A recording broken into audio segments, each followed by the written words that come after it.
I know I was the first one to get it. From Sunday to today, here's the update. I got my Good, good, book. good, good, good, good, good. And I have a different cover. Nice. You have an earlier I copy. do have an earlier edition, but it does talk a little bit about social media. It So does. Okay. yeah, yeah, yeah. Oh, So that's been good. Excellent. So I know that in this book, which is the newer one, I don't remember the copyright date. But part 6 is a postscript for the digital age, which gets into a little bit more of what we're dealing with in our culture right now. So Great. are we ready to get started? We Yes, are. we All are. right. We've got Mark, one of our Mad to Glad mentors. We've got Uzma, one of our Mad to Glad mentors. Me, Nikki, one of our Mad to Glad mentors. And one of our favorite parenting heroes, Samantha Moe, founder of Mad Yay! to Glad Blueprint. I'm so excited. me too. Let's. So I believe this is the first ever book club for Mad to Glad. Am I right? You are. Awesome. All right. So this book, the book that we're doing is written by Gordon Newfield and Gabor Mate, who happen to be Canadian like me. Haha. And it's called Hold On to Your Kids, Why Parents Need to Matter More Than Peers. I'm going to start off with our fascinating quote, one of the quotes that made me go, It is, in a world driven by peers, parents need to connect with their children on a deeper level to truly influence their lives. And I thought that that was really powerful and Mhm. fascinating. Absolutely. Absolutely. Yeah. Do we want to talk about some of the main terms that kind of came up so we're all having the same conversation? I know there's a few of our participants, whether here now or watching the replay, that may not have gotten their book yet. So I think it's important to kind of get us all on the same page. Uzma, I know you had a couple terms that you thought were really important. Would you like to start with those? Sure.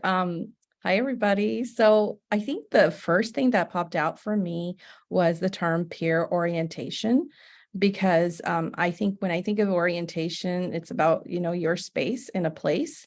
And so the fact that the parenting, when we're parents, we think our children are automatically going to just follow along like a duckling would its, mother. That sense of imprinting, I think that's another term that was mentioned. So peer orientation really kind of woke me up to this idea that a child may turn to their peers more than their parents. And I think there was this sense of like a magnet can only go in one direction. You can't expect a child to go in two different direction. It's like polar opposites. So this idea of a child naturally knowing how to have an orientation towards a parent and a peer is not possible. So that was sort of like, oh my God, a little bit shocking to read for me.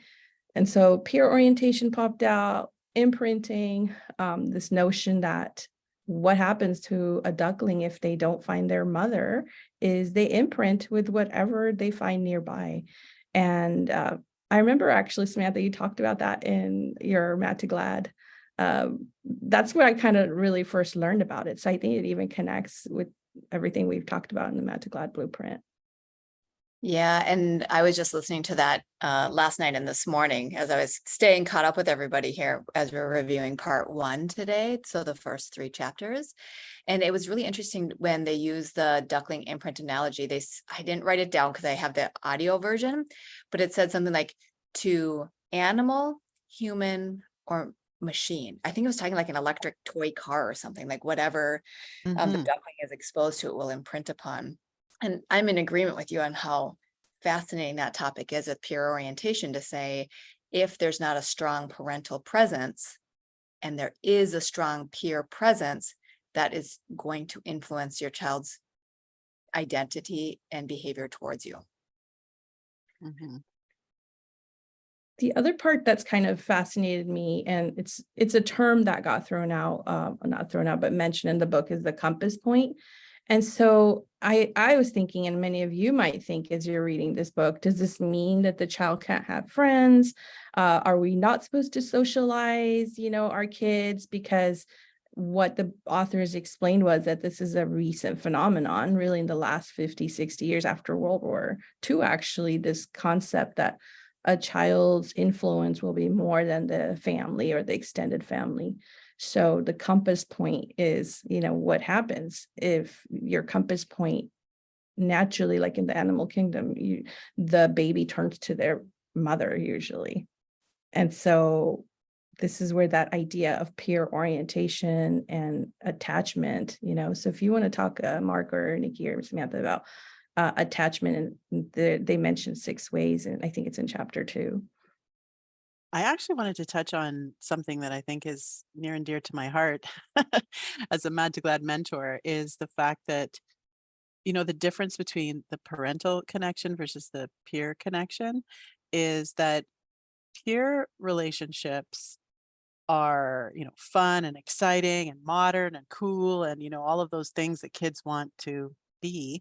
But what's missing from them is the unconditional love and acceptance, and the fact that no matter what you do, you can always express yourself and be your whole self when you're with your parents, if that is the, the dominant connection. I know that dominance is another theme in this conversation.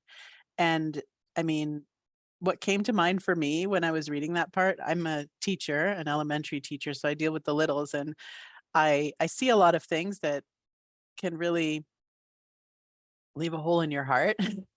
So I know that even in parental relationships, sometimes that same thing is missing. And as a Mad to Glad mentor, I know that that's some of what we encourage and what most parents are trying to nurture and get better at, right? When you think of heartfelt appreciation and things like that, that's the essence of what it's coming from.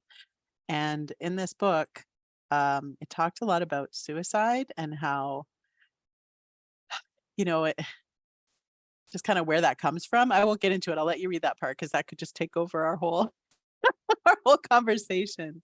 Hi, Jennifer. Welcome. Jennifer, welcome. Uzma, you mentioned part 2, chapter 2, sorry. Chapter 2 talked about the different ways of attachment, to give us more awareness, because right off the bat, we might think it has to do with just who the child is around. Hi, Jennifer. Welcome. Who the child is around, yes. Oh, I see. Okay. Yeah, so actually, let me see if I can actually find it in the Chapter 2's title is 21. Skewed Attachments and Subverted Instincts. Yeah. Yeah, it's on page 20 of this edition.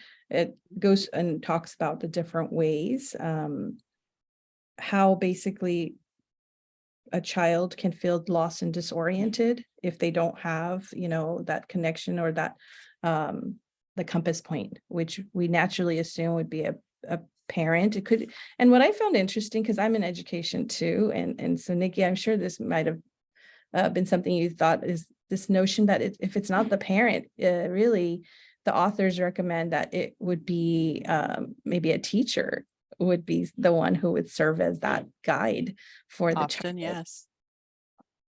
Right. And it really kind of resonated with me. There was a line that talked about, when there's a substitute teacher, why the child feels lost. Mhm. And in the teaching world, that just explains so much, because Mm. we see all the behaviors go a little off when the child's teacher is not there. And when the substitute teacher does it differently. Yeah. The feelings of belonging, the feelings of being seen, being known, having a voice, the natural clues that kind of develop in the classroom are lost, so they feel out of sorts. And that's, neurotypical children. That's not even neurodiverse children. So I can just imagine. Well, and I have taught at the university level, and I notice that even with young adults, that if I'm absent or if I am needing to leave early for something, there is this kind of this feeling like, well, what are we going to do? How are we going to survive this? And so I think it's probably an ongoing kind of thing. That's interesting that you say that, because one of the things that I'm known for as an elementary teacher is kind of developing leaders in my classroom.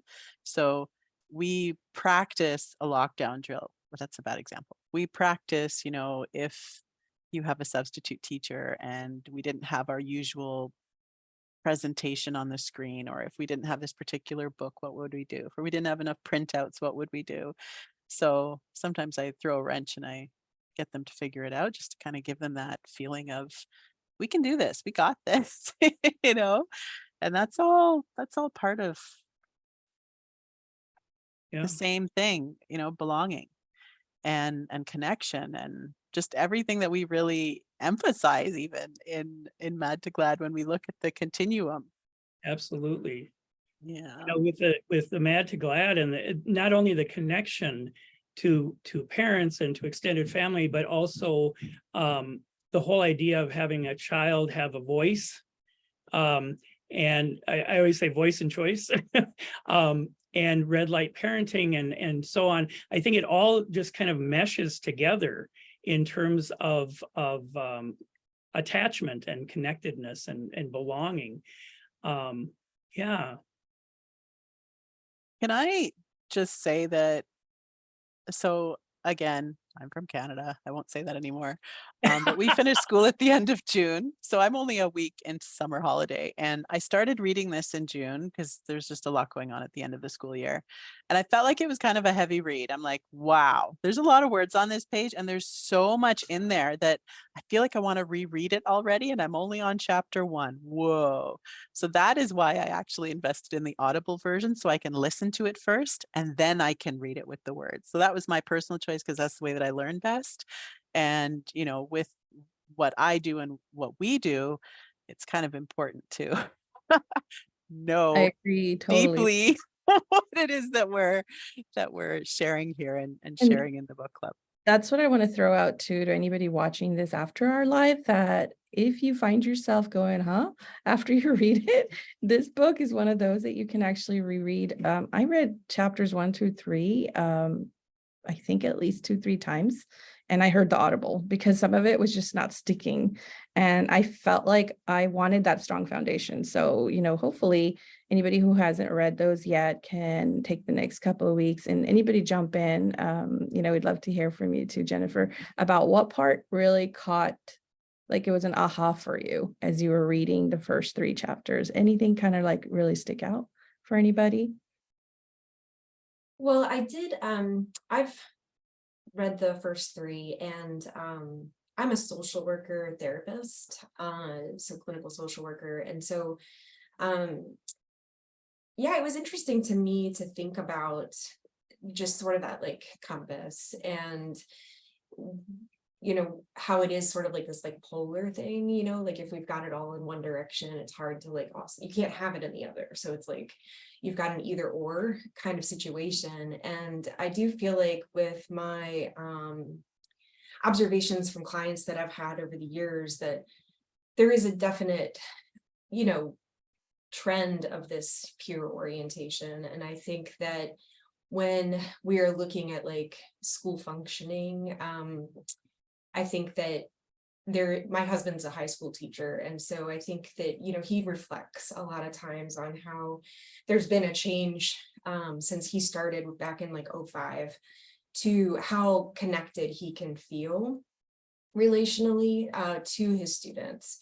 And I think that some of that is the trend of peer orientation. And I think that the peer orientation is even more compounded because of social media and the use of phones. And so there's so much that's just immersed in, you know, basically just reinforcing this peer orientation, that it's hard, I think, for adults, you know, to figure out the way, you know, to get back, you know, to connecting with kids. I think it's hard for kids too to Yeah, understand how to relate. yeah. Because I'll give an example. I have a daughter who's 14 years old, grade 9, and she met a friend socially with us, her parents there, and she didn't want to talk. I'm like, but you talk to this person all the time till the goodness hours of the night. Like you're texting all the time. You know, you're sharing things, you're doing whatever, right? And she's like, yeah, but it's different when you're texting. It's not the Mhm, same as saying hello for the first time meeting somebody face to face. That's scary. mhm. Wow. Yeah. You I know, think that is a big shift that's happened. I've noticed it in my kids. The art of conversation is very uncomfortable for, I think, kids who've grown up in the last 10, 15 years since that time of free text, unlimited texts, because before you'd pick up the phone, right? And so as adults, I think we've learned that skill of how to have these conversations with even strangers, and kids do learn it in a social environment like school.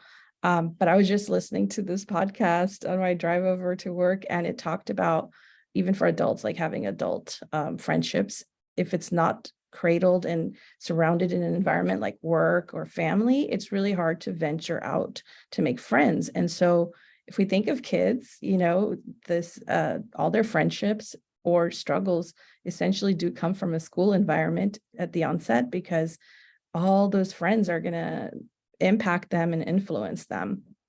So it really kind of brings to light a safe environment. And Jennifer, like you mentioned, your husband doing like relationship building. This is also a big shift I've seen in the world of teaching from when I first got into teaching.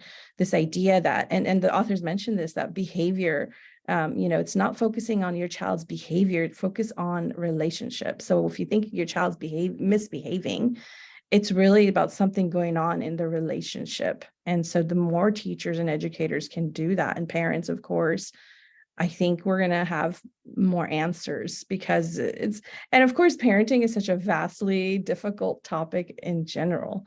So if there was a piece, I'll be really honest, as I was reading this, I was like, is there hope? Right. So in the beginning, setting up the problem of the book, like sharing the problems of what's wrong with peer identity. Yeah, Samantha, share. Yeah. I have a question, then I'll share a little bit to give you all time to think about the question, your answer. So the book title is Hold On to Your Kids. And as I've been listening to it, it's similar to all of you, where I'm like, I also need the visual version. I'm really visual, but I'm listening auditorily, which is like, note to everybody, there's different learning styles. So if your kid's not nailing it with like auditory instruction at school or home, that's why we do visual charts and like hands-on. So some of us are saying this as adult learners, right? Okay, that was an unexpected tangent. But as I'm listening to this, I'm wondering, what does this title mean? So that's my question. For how much of it you've read, I've read the first 3 chapters, so part 1, and the title is Hold On to Your Kids. My kid is almost 3. So some of you are talking, you mentors, talking from the perspective of having teenagers and young adults.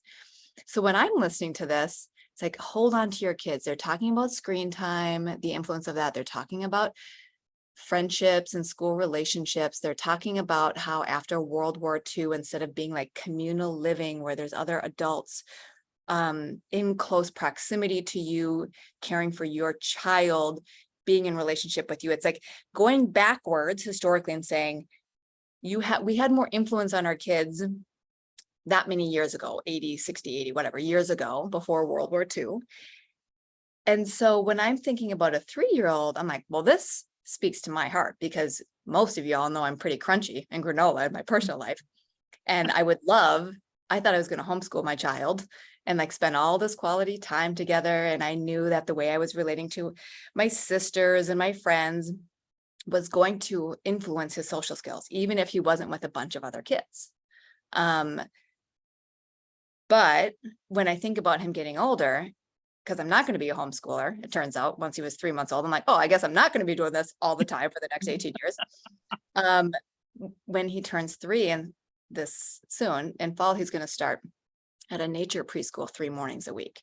And so I'm like, oh, the book is talking about the influence on the parent and child relationship when kids are in school a lot. And it's inevitable, even if you're crunchy, because we don't have this like communal living thing anymore. Mm-hmm. So because I haven't read ahead and I don't know the answer to the question of what hold on to your kids really means, what are each of your interpretations? You know, I need to just interject here just for a second. We're about 1 minute to 20 minutes, which this has gone very fast. Yeah, could I ask a question real quickly? So sure. Initial guess was that we were going to do a 20-minute book club. And then there were some individual behind the scenes conversations where it was like, it might be 40 minutes. Oh, okay. where are we settling right now? I Mentors, think we need to end at 30 minutes. 30 All right. minutes. All We got right. 10 minutes left. I will let you know in 10 more minutes. Thank you. Okay. One of the things that really, I don't know exactly what the word is. I started feeling somewhat helpless because I didn't know where this was going. It's like, yes, this is a problem. The other thing was that it really resonated with me and with my son and his interactions with peers and so on. And I kept thinking, well, did I do this wrong? Did I do something wrong? And then I kept kind of going back and saying, no, I did this right. Oh, no, I connected. Oh, I did that. And that's where I'm still kind of in this quandary about, could somebody do everything the way that is the best to connect and still have a child go with the peers and reject the parents? Yes. And yeah. And that's pretty scary to me. And so I hear that as a summary piece. So far, what we're learning in part one is hold on to your kids is a lens that says, if kids are more peer oriented, it will lead to parent rejection. Yes. That's some of what we're Yes. learning from this book So far. so Yeah. far.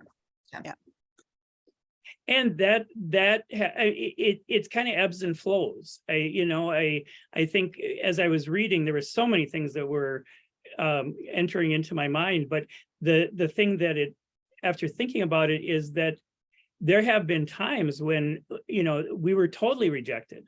And now, because he's older, he's a young adult, but still he'll say things, and then he'll say, well, my friends think it's a really bad idea. And they kind of make fun of me about this. And I'll just say, wow, friends don't make fun of friends. And he says, oh, no, they shouldn't do that. And so it's an interesting kind of, it's almost like we're getting it back a little bit, the connectedness that we lost for a period of time. I mean, for a period of time, he left. He when he was 19, when he was still with us, he left. He just up and moved in with friends and didn't tell us where he was, because we were bad, they were good, and that was it. And then it came back to the middle. And now I feel like it's kind of getting back to connectedness.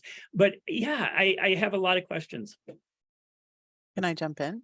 Absolutely. I think earlier you mentioned child voice, and you Yes. mentioned red light parenting, and also, I don't know if you mentioned it, but I want to add the family meeting. Yes. When children feel like they matter, that is like the antidote to this problem, because holding on to your kids doesn't mean hold them tight and don't let them out in the world.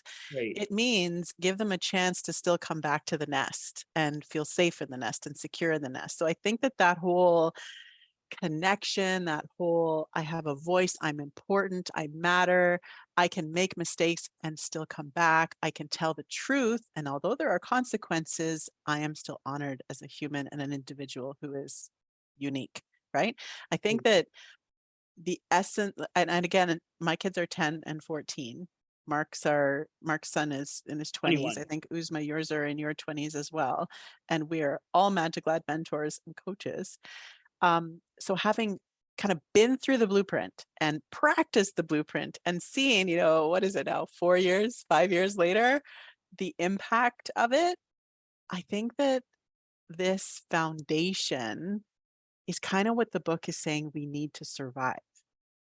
Yes, that is right. Like, that is so even great. though we're going to lose them, even though they're going to leave home and try it, he came back. Mhm. That's the point, I think, so far. I Part one. agree. I agree with you so much. And I was going to talk about this analogy of the bird leaving the nest a little bit, right? As Mark and I have children who are in that stage now where and I experienced it as a parent. Like, I did homeschool my kids, Samantha, just for a bit after, like in middle school years of all years, I decided to homeschool my children. And there was a point where I also felt like, oh, they need to go back into the world, because that socializing part is always mentioned in every homeschooling environment. And so this idea of a child is going to go out at whatever age and go explore is something we want to encourage too. Where does that exploration come? Where, remember the compass point, they have to know how to return. And I think building these foundations that we've learned in the Mad to Glad blueprint and just through parenting journeys of how do we build those long life, deep connections with our children so that they know when they mess up, you're still around to listen and they have a safe spot to come to. And parents, I think, and families who can build those, whether it's through a network of uncles and aunts or friends or, the village mindset, even community-based schools, it's this idea that children are naturally inquisitive and we want them to be, but when they are, when they do face those influences that contradict what maybe you taught them or what you would want from them, that we still have inroads and avenues that we can have conversations. And I think that's the hopeful part that I kind of think about with Hold On to Your Kids is, yes, they're laying down the framework of the real challenges of parenting,